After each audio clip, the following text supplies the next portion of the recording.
Hello, welcome to another lesson. In this lesson, we'll be considering security policies and governance. Security policies and governance define how cybersecurity is directed, enforced, and aligned with business objectives. Let's learn more about it, so let's get right into it. What is the importance of security policies and governance?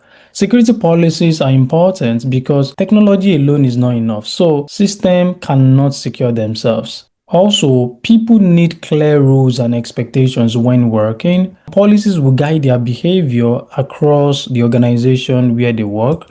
And lastly, governance helps us to ensure accountability at every level. What is a security policy? A security policy formalizes expectations. It is an official documented standard. It defines acceptable and unacceptable behavior in an organization. It sets security requirements and it aligns protection efforts with business goals. What does governance mean in cybersecurity?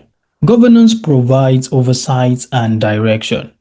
It defines roles and responsibilities in an organization. It ensures accountability. It enforces compliance with standards. And it aligns cybersecurity decisions with leadership priorities. Now that we know what security policies are and what governance helps us to do, let's now consider the types of security policies. Organizations rely on structured security policy categories, and here are some of them.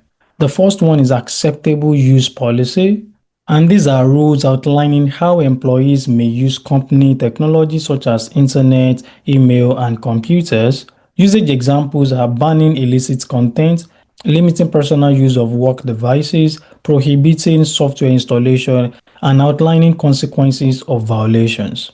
The next one is password policy, and this contains the requirements for creating, managing, and securing passwords. Usage examples are mandating complex passwords such as lengths, special characters, and many others. Also requiring periodic changes and enforcing multi-factor authentication. These are usage examples of password policy. The next one is access control policy, and these are rules defining who can access specific systems, data, or files.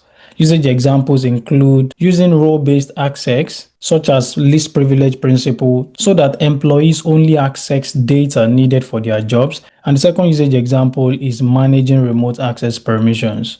And lastly, we have incident response policy. And this is a policy that contains a structured approach for detecting, containing, and recovering from security breaches. Usage examples are creating a team to handle phishing attacks, defining reporting procedures for data breaches, and outlining steps to restore services after ransomware. Why must policies be clear? They must be clear because clarity reduces risk, which means that ambiguous rules can create confusion. Employees then require simple guidance so that they can know what to do and how best to do them. Also, clear expectations help improve compliance, and effective enforcement depends on clarity. So you can't just enforce something that is not clear on people and you're expecting them to be effective at it. No, they are not going to do that because it is not clear to them. Next, let's consider policy versus procedure. Some people think these are the same, but they are different because one is talking about structure, another one is talking about execution, and both structure and execution matter. So these are the differences.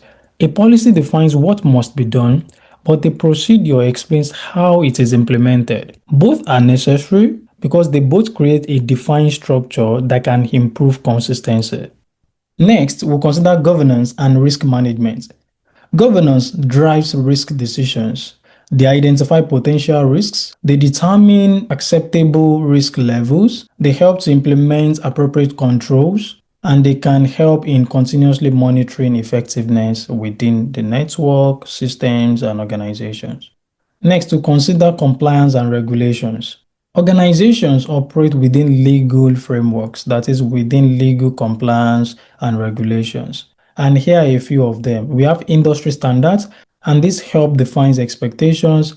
We have regulations, and this one impose requirements. Also, compliance and regulations are very important because customer data must be protected, that's the essence, and non-compliance can result in penalties and reputational damage. Next, we'll consider policy enforcement. We need to enforce policy because rules without enforcement will fail. And here are things we must do. We must monitor and audit because this ensures compliance. Also, there must be disciplinary measures to reinforce accountability, and leadership must support to strengthen adherence, not that the leaders will be doing something else and they are going to be expecting the employees to do what is right. No. And lastly, policies must be reviewed regularly. Let's now consider policies and governance with CIA Triad. Policies reinforce core security objectives. The question is how? Confidentiality is supported through access restrictions. Integrity is supported through defined processes and controls. Availability is supported through structured planning and continuity. And governance or security policies in general support all the three principles or the three pillars of cybersecurity. Next, what are the common policy mistakes that organizations make? The first one is outdated policies, that is, policies that are not updated. The second one is lack of enforcement. When there are no enforcement, it's a mistake. Then the next one is overly complex documentation. Do not forget that clarity helps with enforcement. Lastly, leadership failing to model compliance. If you're a leader in an organization and you are doing something else, don't expect the employees to do what is right. It is easy for them to do what is right when you are doing what is right. That is, you as a leader needs to model compliance. What have we learned so far in this lesson?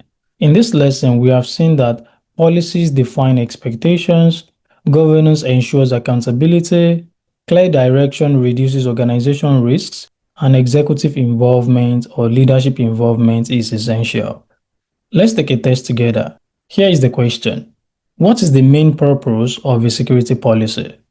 Here are the options. Pause your video, read through the options, select your answer and drop in the comments, then come back to play the video. What is the correct answer? B, which is to define security expectations and rules. That's all for this lesson. If you're here to subscribe to our channel, please do that now. Also, do not forget to like, share, and comment. Thank you, and see you in the next lesson.